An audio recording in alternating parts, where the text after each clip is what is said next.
Okay, well, hello everyone, and welcome to another Alt News Media podcast. And my special guest this evening is the investigative journalist, Jay Beecher. Jay has been much in the news in recent times concerning the Peterborough by-election and the things that went on around that. So we're very pleased to have Jay with us this evening. So good evening, Jay. Evening, David. Thanks for having me on.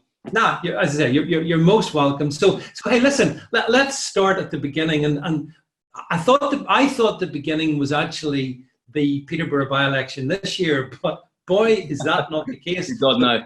You're about a decade. You're missing about a decade. Yeah, I know. Story of my life, Jay. Yeah, well, it starts in 2008. So Labour, the Labour Party in Peterborough, as I'm sure has happened across the UK, let's be honest, used a ballot burglar. This is what I call them anyway. A man called Tariq Mahmood, who had used his properties, because he's a landlord, to secure postal votes towards Labour and to fraudulently rig the election for Labour. He was arrested along with our former mayor, so Peterborough's former mayor, and another chap as well. Tariq Mahmood used to be an election agent for the Peterborough Party. So he was put into prison after, I think it was over £1 million that was spent, taxpayers' money, of course. When he left prison, we thought that was done and dusted. You wouldn't see Tariq Mahmood again or his ilk.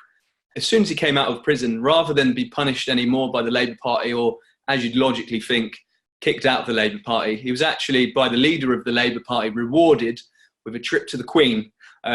So to one of her dinner parties, the garden parties. So he was rewarded as soon as he came out of prison, and invited. So if I could just stop you there, because it's a really good point, and I want to labour it. So just for clarity for everyone watching this, so this guy, a convicted fraudster, comes out of prison, and he is then rewarded by the local Labour Party with a trip to meet the Queen. Yeah, if we're going about this the wrong way. If you think that community work or making a positive impact to the environment or your local community is going to get you to meet the Queen, you're barking up the wrong tree. You need to at least rig an election for Labour. That's how it happens in the UK.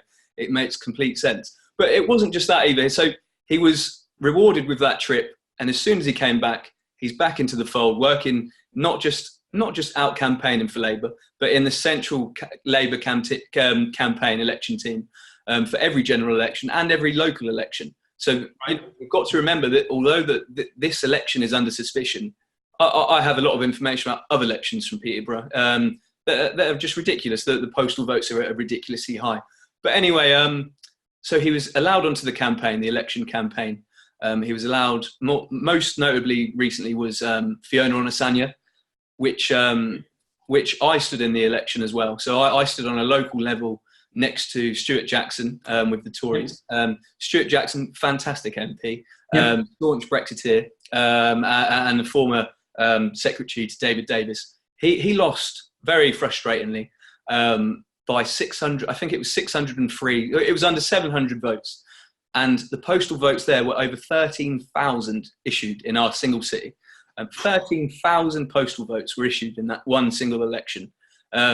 He narrowly scraped it, and lo and behold, on the election team, the first person that Fiona Onasanya goes to congratulate and thank is Tariq Mahmood. So Jay, this is the 2017. Apologies, this is the 2017. 2017. So 2017, this guy is now heavily involved in the defeat of Stuart Jackson, who is, as you say, a good guy. And that was a surprise. I remember being kind of shocked when he lost his seat. It was a travesty. And I'll be completely honest, it should have been looked into. So I complained to the Electoral Commission back then. I complained to the council's elections team back then. I proved to them, I said that they're using a convicted electoral fraudster on their campaign. And it's not just in a small capacity. He takes pictures of himself, stood in the central team, handling paperwork. He knocks on doors. He speaks to people and coerces them into giving their vote. We've also had people come forward, tenants who have claimed that they have that he has tried to coerce them and force them into who to vote for. Not only that though, we've had some tenants who have said we didn't even know we voted. So this is recently. So it beggars belief, but none of that has been taken seriously by the Electoral Commission. None of it at all. And it's I had to do what I did and expose it to try and force people into taking this seriously. But that was 2017. That was one single election. You have to remember, many people watching this might think this is just a local issue. It's just Peterborough, but this has a massive impact on the rest of the nation. So one, we're setting a precedent that it's okay to let a convicted vote rigger rig essentially another election. But also look at the case of Stuart Jackson. He was an MP who staunchly pro-Brexit, was voted out on this is my personal opinion, but another dodgy rigged election. Fiona Onasanya, his replacement, went on to vote for Yvette Cooper's bill, and it passed by just one vote. If Stuart, and that affected the rest of the country, and it affected Brexit, it affected everything going forward, and that would not have happened if Stuart was still still at the reins for Peterborough. One ballot burglar in one ward, in one city, can make the whole difference for the rest of the country. And that's what people need to realise, I think. Yeah, well, as you say, I mean, so actually the red alarms should have been ringing back in 2017. Definitely. But then we get to before we get to 2019, Fiona encountered a few problems, didn't she? Just a few, yeah. Yeah. Well, I was on the, I was an official, I can't remember the silly name that they give it now, but I was on the campaign team to get rid of Fiona Onasanya during her petition. So Fiona Onasanya had used Tariq Mahmood again, and then, as you know, decided to pull a Hillary Clinton and blame her speeding conviction on a Russian. That was good, wasn't it? Yeah, the original. Funnily enough, he turned out to be in Russia at the time. Of the incident of the speed offence, rather than just fess up. She'd still be the MP right now. She decided to lie to the police, to the courts, etc. And then not just that, she cost us £500,000. She cost the taxpayer £500,000 to do a needless petition to get rid of her. So they also need to look into the law and changing that slightly. There's no way that we should have to pay £500,000 to sack an MP who is going into Parliament on tag. It's just ridiculous. But what I thought was interesting, Jay, was there was way over the requisite number of people required completed the form, the recall thing to. So that made me think, right, gosh, the people of Peterborough have seen through this particular horrible MP, and we're gonna get the stable cleaned out. So that's what I thought. And then, Jay, from my own perspective, and to bring it then so we then got to the by-election, and following the EU elections, with the Brexit Party doing so well and so much wind in their sail. Yeah. I can't have been the only one who thought this has got to. The polls indicated that the Brexit Party were. Yeah, everything said Brexit Party. Yeah. And so I followed it with avid interest until about, I think it was 11 o'clock at night, maybe 12 o'clock. And so one of the Brexit guys tweeted, one of the guys who follows me tweeted, "Uh-oh, the postal votes have just been opened. Yeah. Like we're not going to win."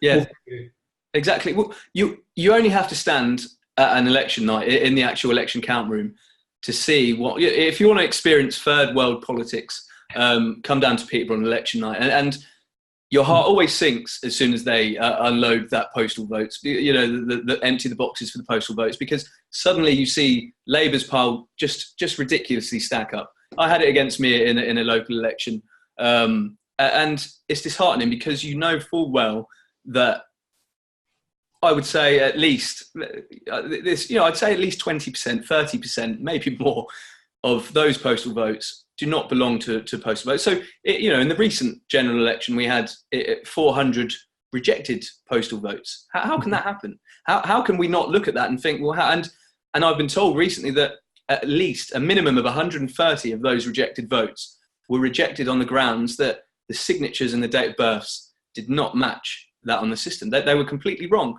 unless we have over 130 Diane Abbotts living in Peterborough that have suddenly forgotten their date of birth, their name, it's just ridiculous. Yeah. And it makes you want to, you can be as intellectual about it, you can get all the evidence, but it makes you want to go down to the Electoral Commission, to the police station, and just say, what are you guys actually doing? This is so obvious, so obviously wrong, and this needs investigating, but they're not interested. Well, so then the next morning I woke up and saw the result, and it was so depressing. It seemed it was one of those moments, Jay, where you think something's wrong. This does not feel right. But naturally, the mainstream media ran with it. Labour have pulled it off. Asked no examination of the background to how. No one's ever asked, why were the polls so wrong? Well, because the polls weren't obviously factoring in the post. Tariq Mahmood's of the world. Oh, the Tariq, yeah, exactly, yeah. But what an incredible difference it made. And obviously then the Labour candidate won. Lisa Forbes. The anti-Semite, I think that's her name, Lisa. Lisa Forbes. Yeah. Who had problems. Yes, as I recall rightly, she accidentally liked profoundly anti-Semitic Facebook, as you do. I always accidentally come across things and just accidentally click them, all the time. I've actually got some more things coming out on Lisa quite soon. They'll be exclusives. It's another Facebook group that she's accidentally joined that is heavily anti-Semitic and heavily pro-Hamas. So that should be interesting. Yeah, but nothing will be done about her, unless the petition's been launched now. I know we'll go into that in a bit, but there are a lot of Peterborough is a bit of a hotbed at the moment for anti-Semitism, well, as the Labour Party is in general. But, for anti-Semitism and for pro-Hamas sentiment, massive pro-Hamas and Hezbollah sentiment over here, really, really big. Really big. And Lisa Forbes, the problem is the MPs that we get, only Labour, because of demographics in Peterborough, we have to remember that we've got one of the the highest concentration of immigration in the whole of the United Kingdom, second highest birth rate, etc., and a very big concentration of Muslims. And what every single Labour MP has done recently is, rather than make their own way or get a team together and try and win it on decent grounds, they've pandered to all of their ideologies. So they've pandered to the anti-Semitism. They've even adopted some of it, the Hamas, because they know that that's how they're going to win the votes. And Lisa did exactly the same. And then to give them a good bit of credit, the Tories are one of the few parties in Peterborough that just think, no, we're going to win it on by our own credit, not by trying to bribe or buy or blackmail the Muslim vote. Basically, there's no other way of putting it. But so then let's talk about then. So now it's the results in. Lisa Forbes has been elected to Parliament, and we all cheers. Champagne goes, yeah. So the celebrations have died down, and then you started to dig into the details a bit more. So tell us about what you found. Yeah, sure. Well, I've been digging in for 2 years, obviously from the 2017 election. But I knew that this election it had the focus, the concentration, the rest of the country, the world. I suppose we could say, because of Brexit. And I knew that this was going to be the moment to finally get some attention onto Tariq Mahmood and hopefully get this investigated. As soon as Tariq Mahmood started campaigning in this election again, I raised a complaint with the Electoral Commission. I raised a complaint with Labour, with the head office as well, all different avenues. Absolutely nothing happened. So what I did was released an article. I wrote an article giving some of the background of Tariq Mahmood, and there's a lot. And just explaining, we have a convicted ballot burglar out today trying to steal your vote. And nobody is bothered about it. And luckily, so I made some phone calls, spoke to some people, and it went practically viral. And we got him some attention that he didn't want, and the Labour Party. So since then, the first thing that they did was Labour denied his involvement whatsoever. Tariq Mahmood does not campaign with us, never campaigns with us. Is he not still in jail? It was one of those sort of jobbies. But Then it was so ridiculously easy to prove. So there were some things that were harder to prove, but the bulk of it was very easy. Not to mention the fact that Lisa Forbes, if you went onto her Twitter account now, you still see on her cover, her banner, Tariq Mahmood stood on her shoulder, basically, holding a Vote for Lisa Forbes t-shirt. We have him outside a polling station in a rosette, red rosette. I have him with other councillors inside the vote. Anyway, that was their excuse. He didn't campaign. I proved them wrong on that. They then changed it to, well, he didn't come into the count room, which I wasn't completely bothered about, because there's not much. I'll be completely honest with everyone here. Yeah, it's not a big deal to be in the count room. There's very minimal electoral fraud that you can do inside the count room. However, if he didn't have permission to be in the count room, then obviously it's illegal. He's broken electoral rules again. So they said he wasn't in there whatsoever. I found footage, did some digging, proved them completely wrong. Yep. The council at this stage had also issued a statement and said Tariq Mahmood was not in the count room whatsoever. Then obviously they were slightly embarrassed. Then this is the best, the best left wing final excuse.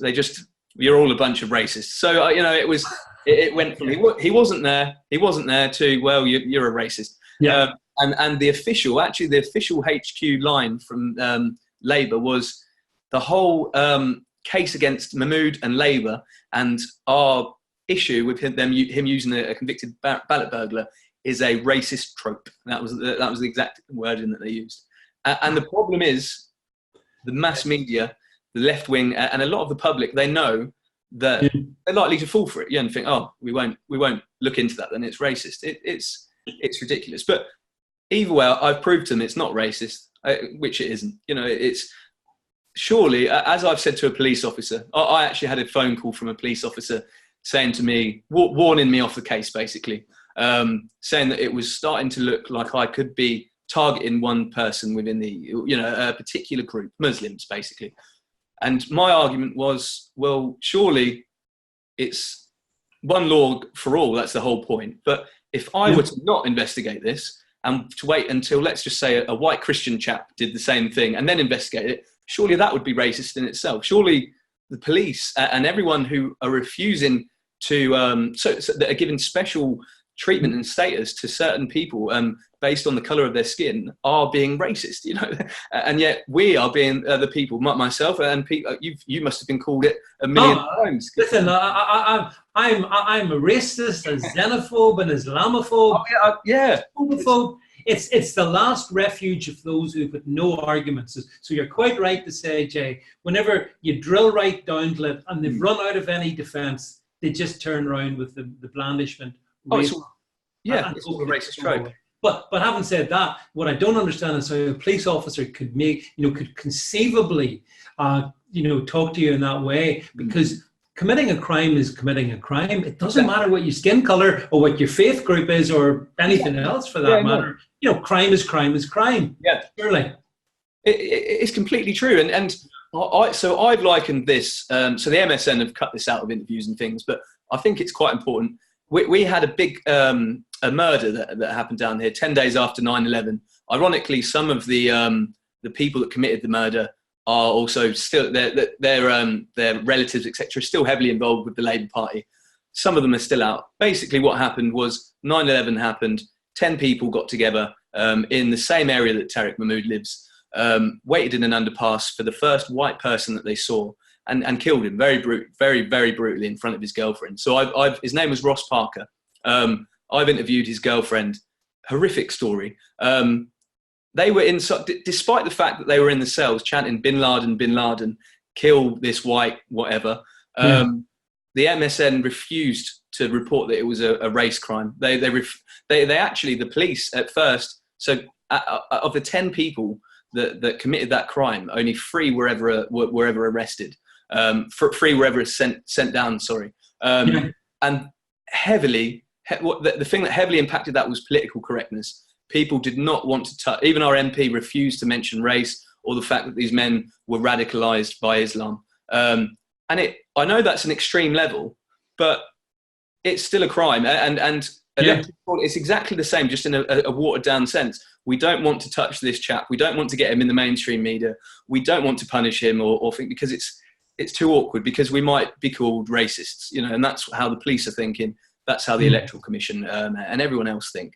And because of that, that's why it carries on. That's why we still have electoral fraud. That's why we still have violent crimes across, committed by people who are immigrants, by Muslims, etc.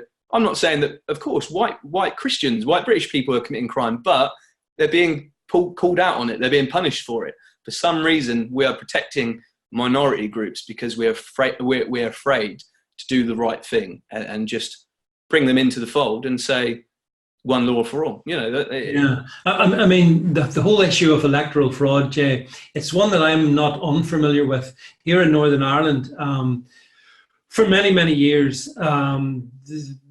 Irish republicanism managed to make sure that the dead could actually vote, and all kinds of fraud was sort of perpetrated. But in Northern Ireland, that whole area has been tightened up on. None of that's happened in the UK, in the rest of the UK. I spoke to someone from Northern Ireland not long ago, and it was talk because I said, as many people are saying, we have to have ID. You need ID to, for God's sake. I've been luckily I can use my lack of a hairline as ID now. But back in the day, cigarettes. If I wanted to go in there, cigarettes, a can of Red Bull. If I want to open up a library account, I need ID. For God's sake, for democracy. For something as important as choosing the next leader or PM or party, just bring. I said anyway. When I said that we need to scrap postal voting, except for people that genuinely need it, and we need to introduce ID. The lady that I spoke to in Northern Ireland was shocked. She said, "Do you not have that already in your problems?" Really shocked. And yet we think that we're such an advanced, country, England, but politically we're not whatsoever. And there's so much that we need to do. And there's so much that could easily be done. The only people that are objecting to ID in postal stations are Labour. And we know why, because that's their, it's cutting off their voting revenue, isn't it? They're going to lose a hell of a lot of votes. There's no reason why people could not vote. Anyone can get hold of an ID. I understand that some people aren't as well off as others, but there's always ways to get ID and to vote.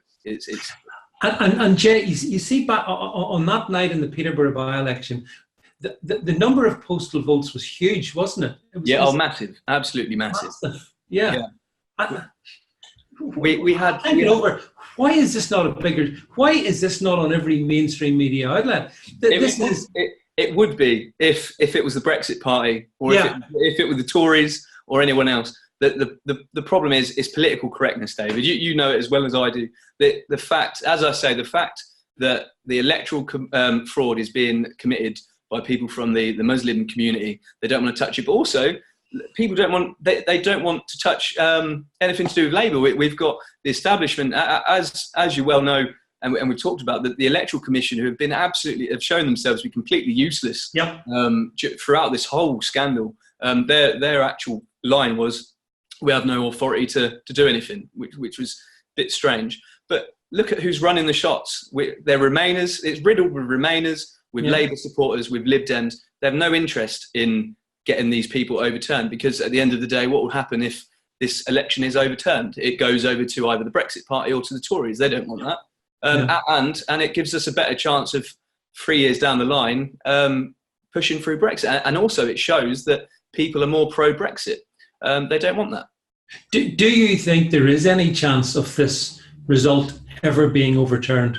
What do you think will happen? We've got to be realistic. The people that will be looking at this petition, so the challenge is called a petition for some reason. But what happened? My argument was, even if there's a 10% chance of this being overturned, the fact that we'll expose them for what they're doing, for what they are, for future things as well, then it's more than worth it. But my main reason for pushing for this challenge and for trying to put a bit of pressure on the Brexit Party as well, if I'm honest, it's the fact that as soon as people forget that there are different...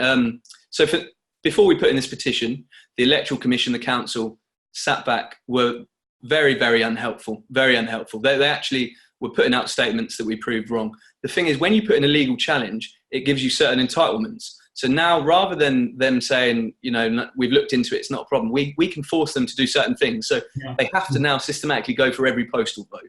So we'll find out, how many people have died and have miraculously voted. We'll find out how many people live in the, we have some postal votes that are registered at 12 to a house, David.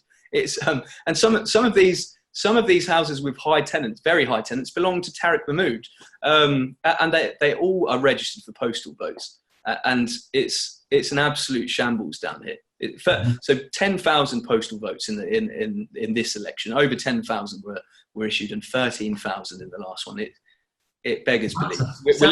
We're looking at Tower Hamlets. Well, that's what I mean. Obviously Tower Hamlets is kind of renowned for maybe being one of the first places that mastered this form of electoral fraud. But it appears to me that from what you're saying, Peterborough is pretty much right up there as well, challenging. They're competing, as most corrupt, most disingenuous in terms of covering up something which is a crime in this country. Definitely. And we've got to remember as well, I won't go into too much with the thing, but it's not just parliamentary elections, it's local elections as well. Of course, Tariq Mahmood and everyone else. So the annoying thing to me, so I said this to a reporter not long ago, the reason that we should take this seriously anyway, but we should even more so, because 75 years ago to this year, people stepped off, landed on Normandy and sacrificed their lives for things like, one of those things was democracy and freedom and our democratic voice. And yet at the moment, we're not even, so those people are ready to lay down their lives at present because of political correctness. We're not even happy to pick up pens and to write complaints or to call people out for what it is. And it's completely backwards. And I think that if people from the days of World War II, people who actually cared about the country and cared about democracy could see what was happening now, that they just would not understand. I think some of them might not think, well, what's the point in fighting? Because it's a similar thing. After World War II, we gave away a lot of our rights to the EU through the back door, and our democracy, we're just letting go into the gutter. And it didn't just start in Tower Hamlets, though. I know we think that. It did start in the UK in Tower Hamlets, but this started from the 60s, 50s, when we imported that culture into the country. So rather than promoting integration, showing the fact that this is the way our electoral system works, this is what we call democracy, we have to remember that Islam and democracy are not very compatible whatsoever. And we've allowed that culture to happen and to slowly take over. Peterborough is a very good example of that culture. So if you turn up to the election night, you'll see hundreds of predominantly Muslim, Pakistani Muslims in their Labour rosettes.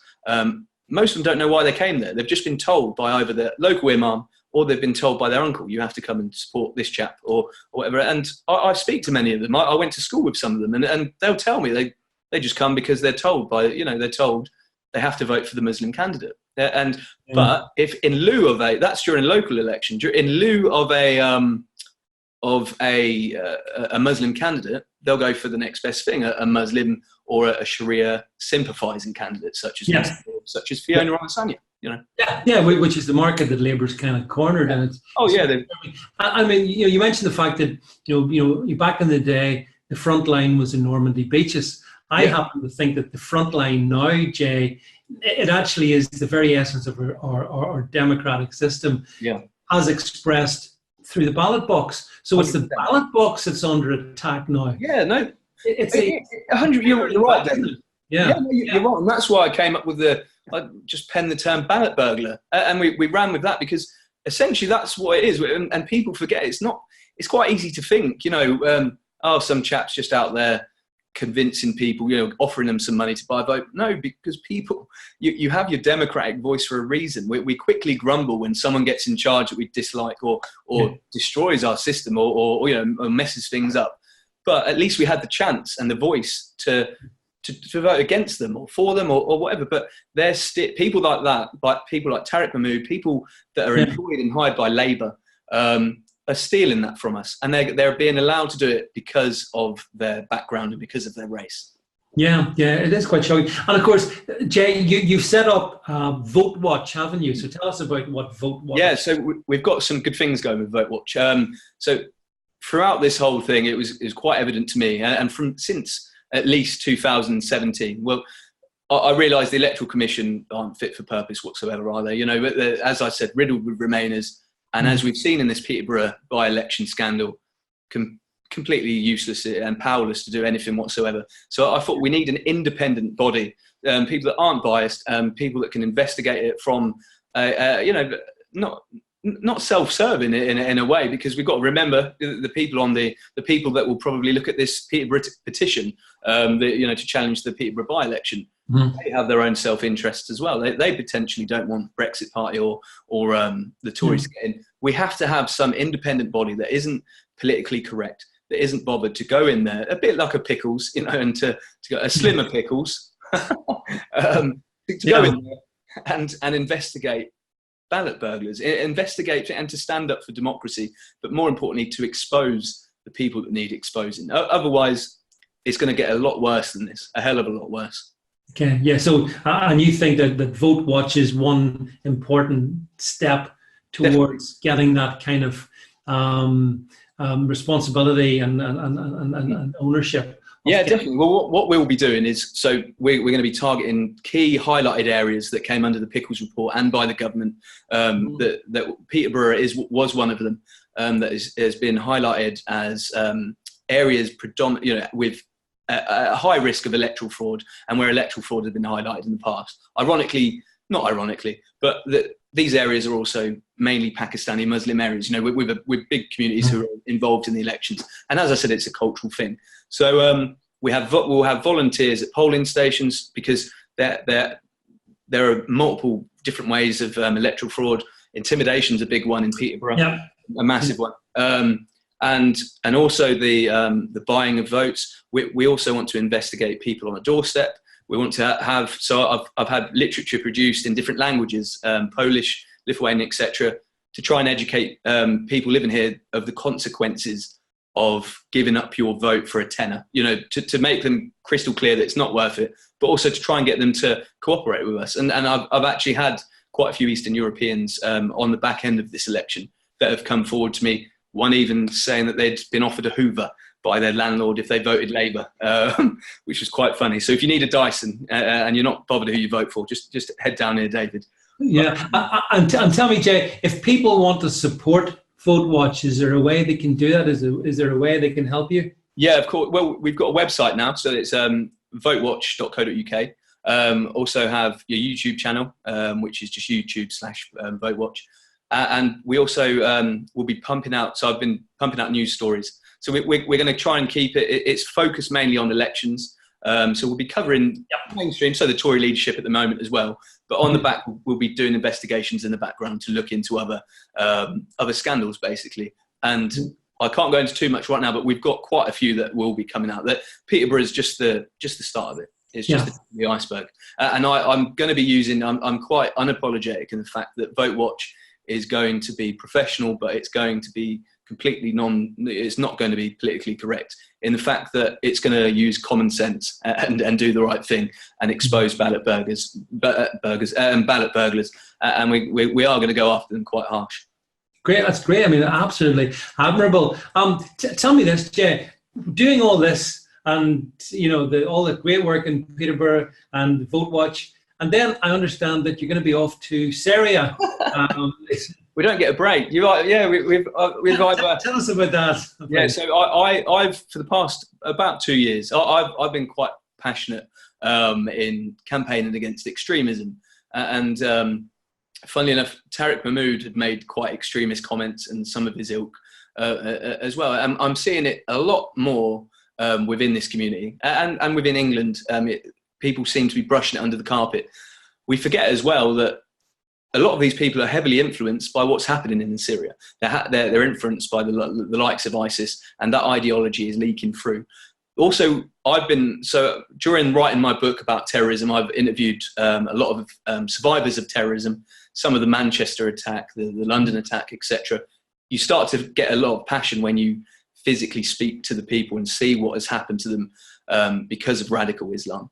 But not just that, I've been speaking to quite a lot and have interviewed someone who's gone over there. So British people, this chap in particular is a British soldier who's gone over and volunteered in Syria. He's been there the whole time. He's been slogging and standing up for democracy as well. We've got to remember, because obviously ISIS are very against democracy and they don't want us to have it, and protecting us.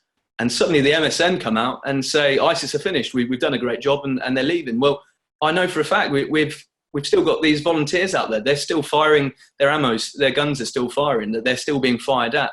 They have small groups that are sympathisers to ISIS and that are connected to ISIS, waiting to fill the void. It looks very much like we're going to do what we've always done, America and in England, move in, declare a victory, move out.